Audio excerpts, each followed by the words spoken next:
Welcome to Emporia, everybody. Unbound 200, 2022. This is the day before, and it was a beautiful day. Kind of gave everyone, I think, high hopes for having an amazing race day the next day, and it really was, overall, a phenomenal race day. Here's the expo. They went out of the park with the expo. Everybody was there. They had signings. It was a great time.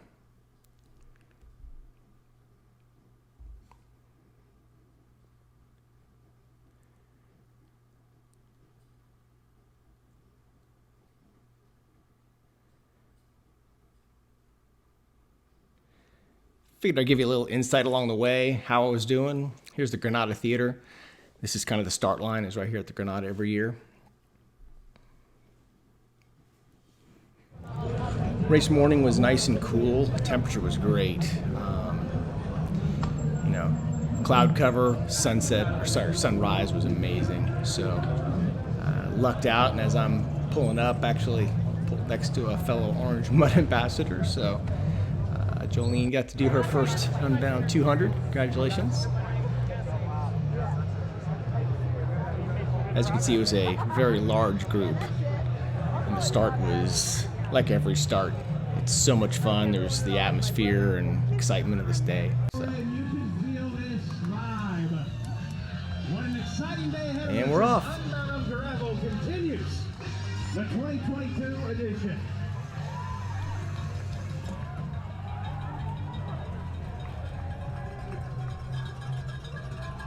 So back in 2015, I did this race, 30 cans at 200. And it was, they did a reroute that morning or the day before because we had storms. And it was just mud for miles. Depending on who you ask, it was 6 to 9 miles of hike-a-bike. And so when I saw this day starting out this way, I thought, oh, this is going to be a great day. Wasn't raining. It was great. So, and of course, probably 3 miles onto the start, everyone's slowing up for some reason. I don't know what it is, but there was like a puddle on one side of the trail, and people were slowing down to go by it. Little did they know it was coming. So.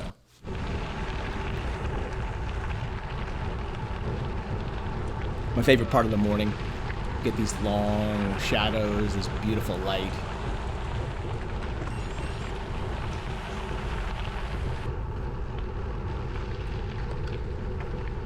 And then you got those clouds in the future there.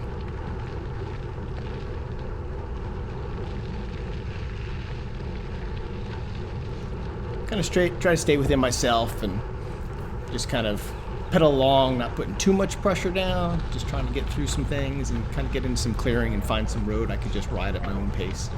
Maybe find a group that was the same pace I want to go.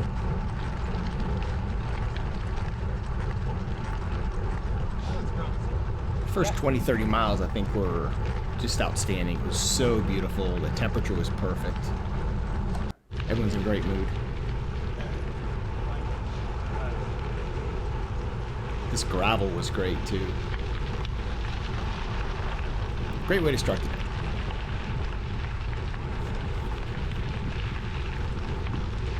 I was like looking at all the different bikes and who's got packs on, who's got frame bags, and yeah, it's always fun.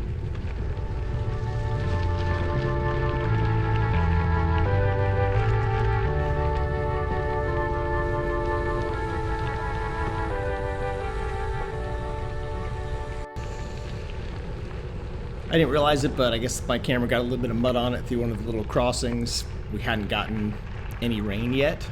It was strictly just some kind of a puddle that splashed up, I guess, or I got some spray from another rider or something like that. But so far, it was a beautiful day. Like I said, having that lower temperature really kind of helped from previous races. Being too hot, this was perfect.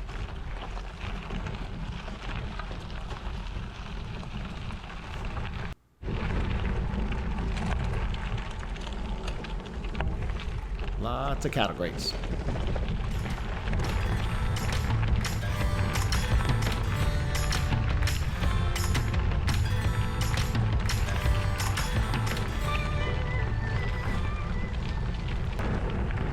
these Flint Hills, one of the big concerns is always the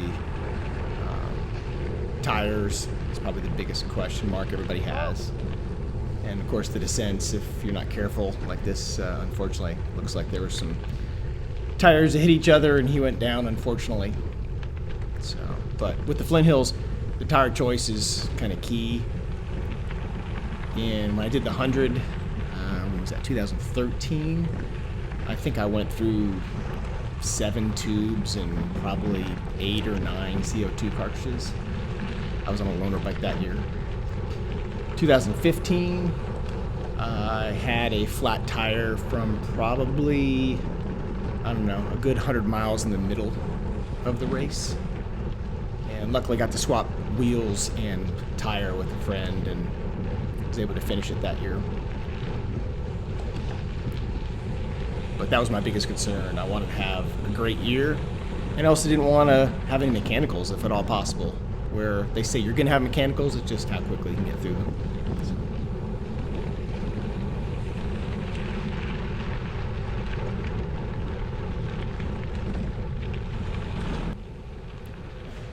The first kind of water crossing here. This one was rideable, which was nice.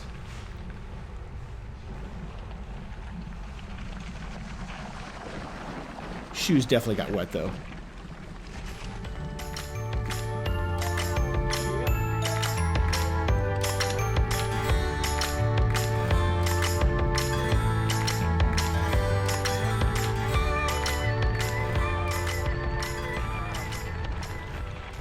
We were having this nice, easy climb, kind of, you know, it wasn't steep, but it was a climb. But when you get up to the top here, the views were just amazing. So, yeah, Kansas isn't flat.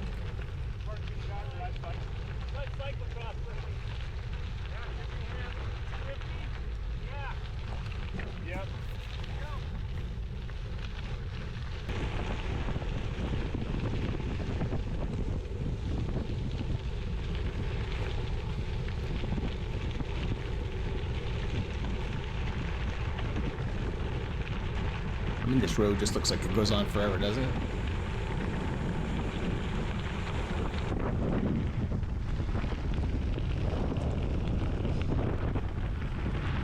And must have gotten some mud on there again because I didn't realize I had some mud. So I apologize for the smudge on the lens there.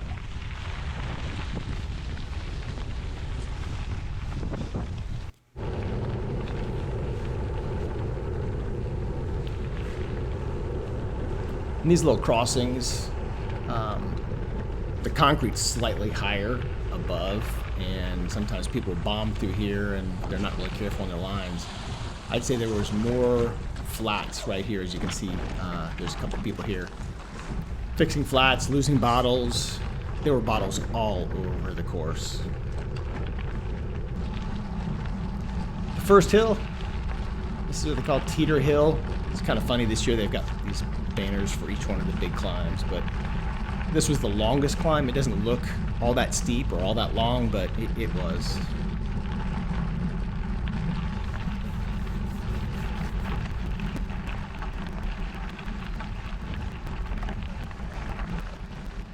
Kind of use this to open the legs a little bit, put just a little bit more power down, just kind of check the legs, make sure they're ready for this long day.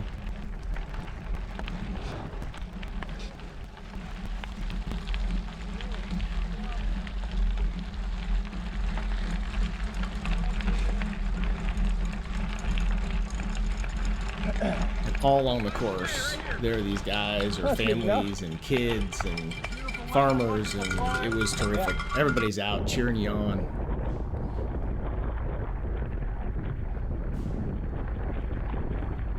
Something about that lone tree in the distance, I really liked it.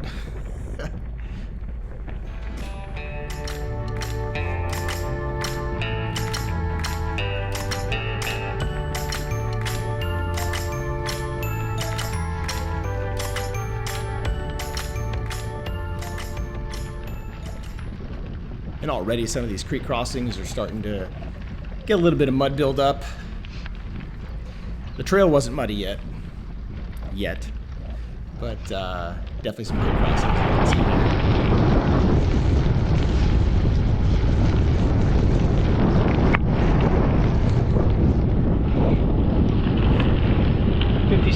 miles in, a little bit longer to go. Perfect weather. Well, it's raining, but the temperature's great. So far so good, feel good.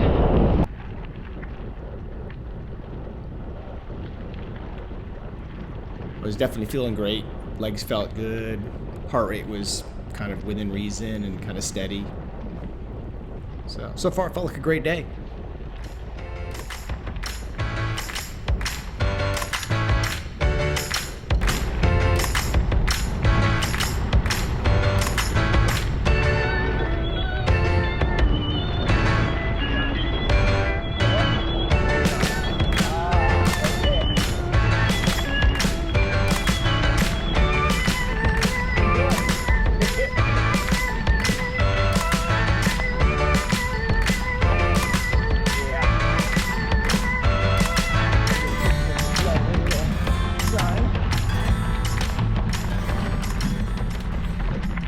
Here's the second of the biggest climbs. I should say biggest climbs. Some of the bigger climbs.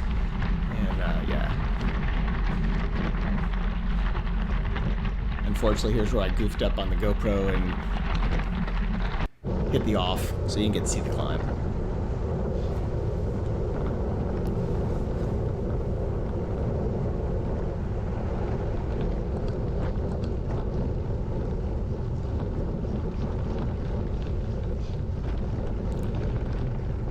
I'd say for about 90% of the course, you could really kind of get into a good rhythm. The gravel wasn't rough, and the road condition, you know, so it really just truly was just a great long day in the saddle. Coming in the first SAG stop, and I will say I hired 3 Feet Cycling to be my support, and they just knocked it out of the ballpark. If anyone does this, I highly recommend hiring them. They're great.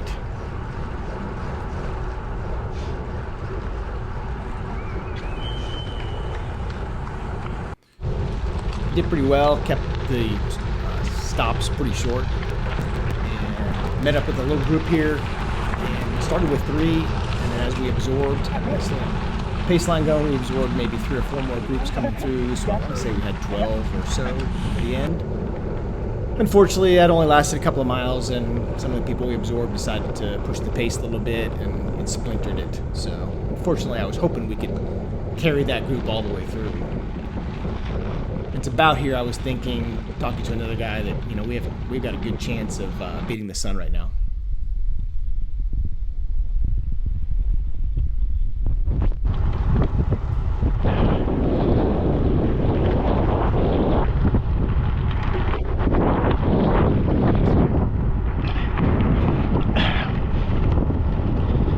.110 miles.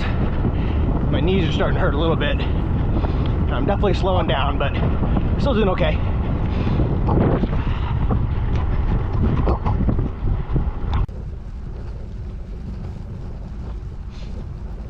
So we did come through some rain. I unfortunately did not hit play or record on the GoPro very often during that period. Just trying to keep 2 hands on the bars and not have anything happen, but it came down pretty hard. And so we started getting some tacky surface here.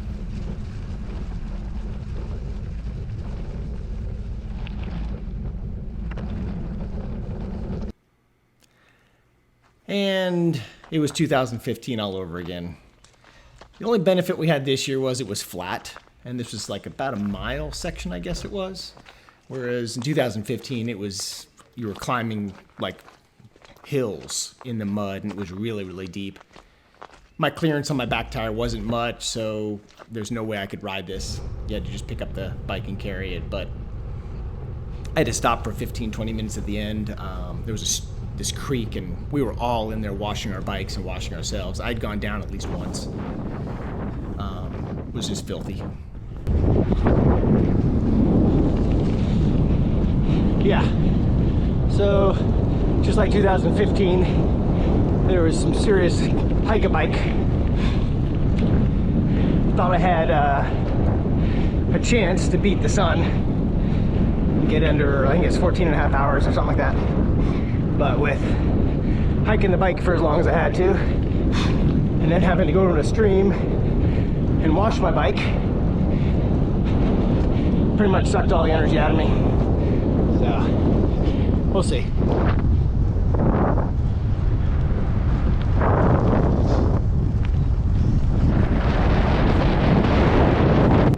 To go from that muddy section to this beautiful sunshine, dry gravel roads was great, but this little section up until the next sag support was pretty dark, I'd say. I was, that hiking a bike took everything out of my legs and my enthusiasm.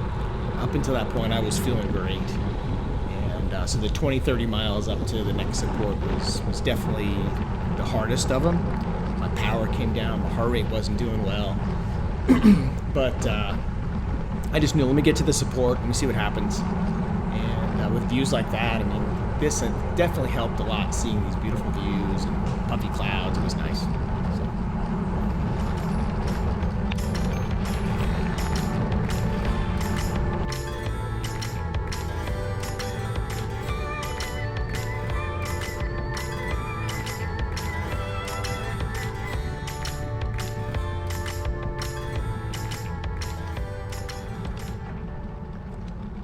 And even with all that rain, all this sections, I guess that we're not kind of under that tree cover at a lower, I guess the higher elevation kept them dry.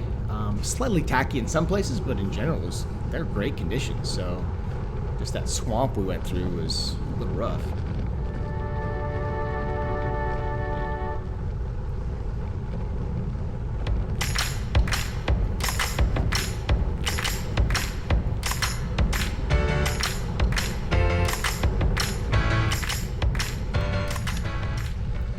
Here's the judge, and this was by far the hardest climb.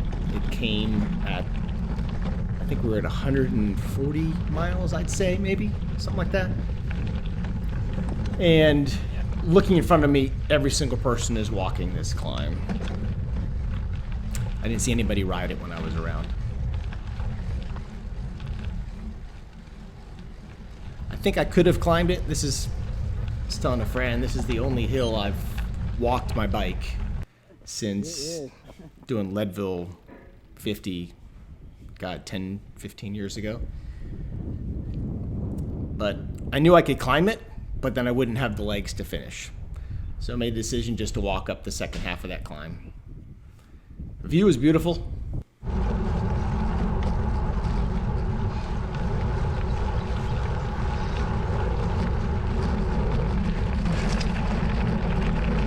About this time, I'm probably maybe 10 miles to the next support, so my legs were feeling okay. My heart rate was still a little elevated,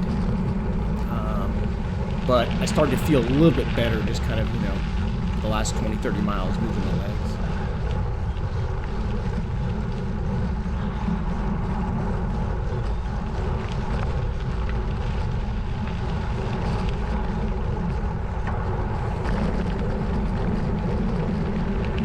I love these sweeping descents like this around the corner. They're beautiful.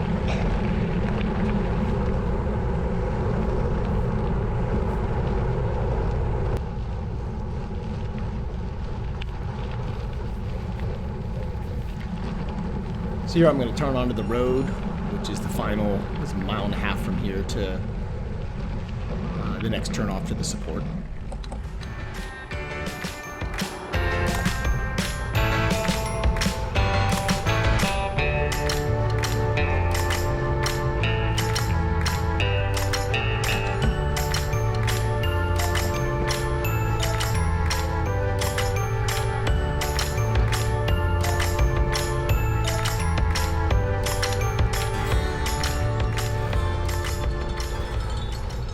There's a sign here saying 200 go through here. It said 350 straight ahead. So those crazy XL riders, whew.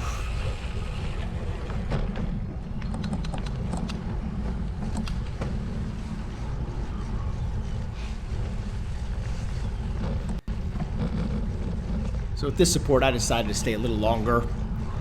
Had an extra Coke and kind of sat down, rested a little bit. Thought, I want to recover and stuff, but It is. 611. 611. 611. All right. What are we doing with these bottles? Ice and water. How about the bike? How's it doing? Oil change? Starting to get a little, yeah, oil change Okay. for sure. But these guys were great. And I don't know if you got a cleaner or not, but the drive kit.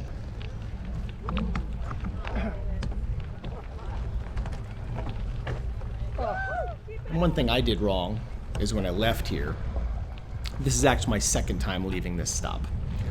I got about a mile and a half and realized that I'd forgotten my lights in my bag. So I had to turn around, go get my lights, get them back on my bike, and do that mile and a half again. So I did an extra 3 miles. But,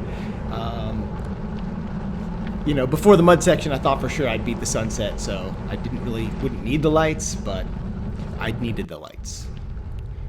Love this big dog. And here's the second mud section. So this time I was smart enough to get off my bike and start walking it before I started trying to ride through the mud. This one much shorter. It didn't kill my enthusiasm nearly as bad because it was beautiful out.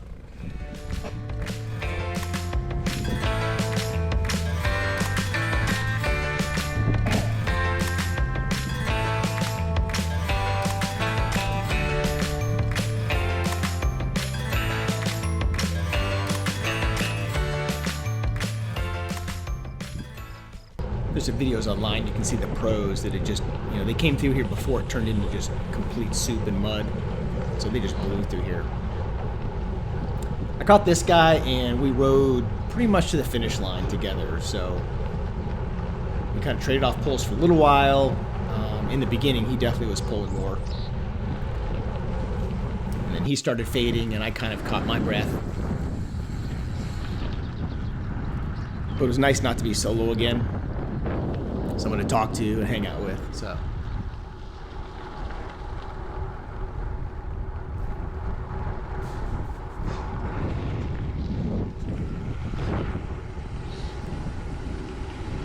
$175 miles, 25 to go.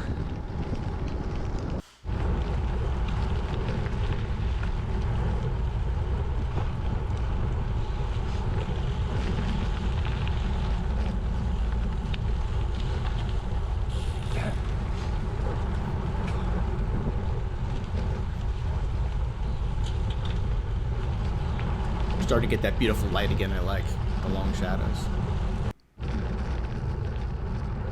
Here's where the lights come back on again.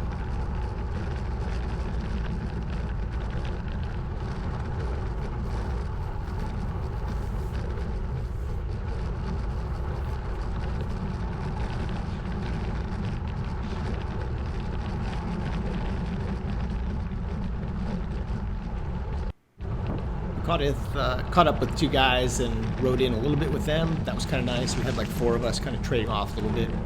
Made the final stretch a little nicer. Especially when you've got, you know, it's getting dark.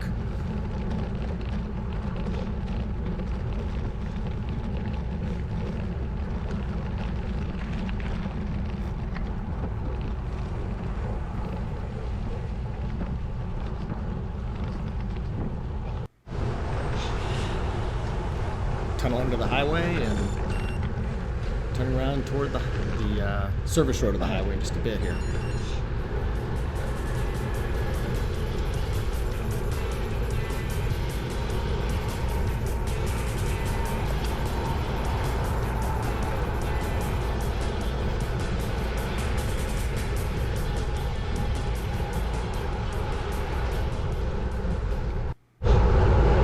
One more climb to finish it off. This one hurt. It wasn't long, it wasn't steep, but close to 200 miles at this point in time, probably 197 or so. And yeah, it was hard.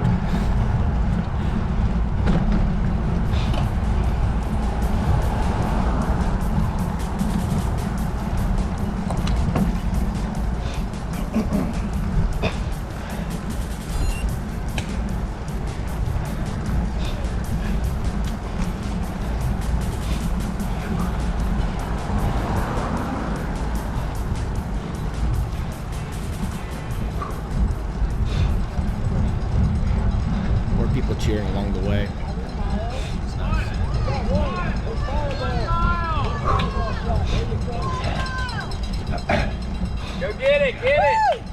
Good, almost home, almost home.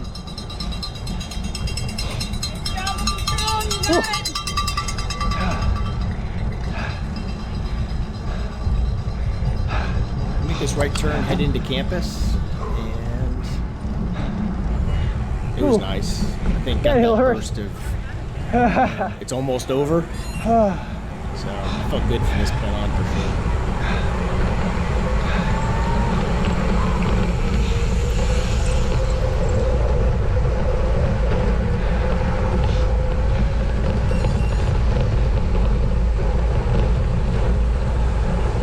Being down for that too.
There's a couple more turns left.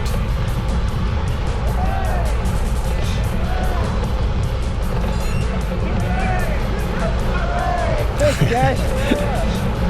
Students cheering, it's kind of fun.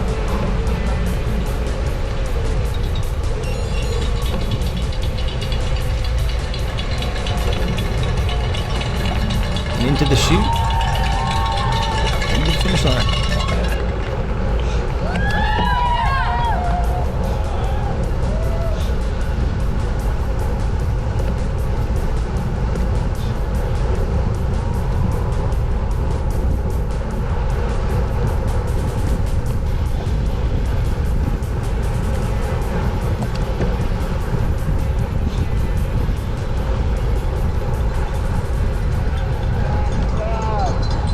These final few blocks get loud.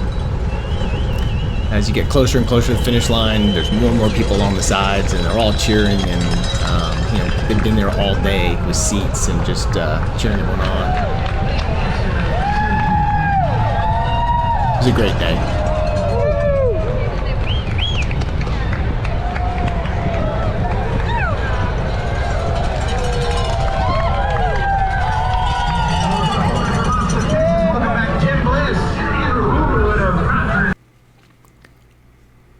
So, very happy with the ride. It was great. I think I PR'd by about 3 hours. Other than that muddy section, it was an amazing day. There's Josh who did the XL. Totally crazy. John, thanks for joining. Congratulations on your 200 finish.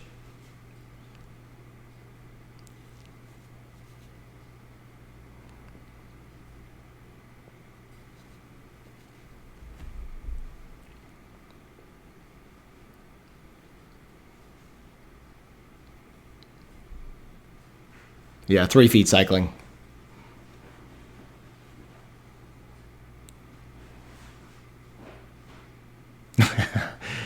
Carrying my bike.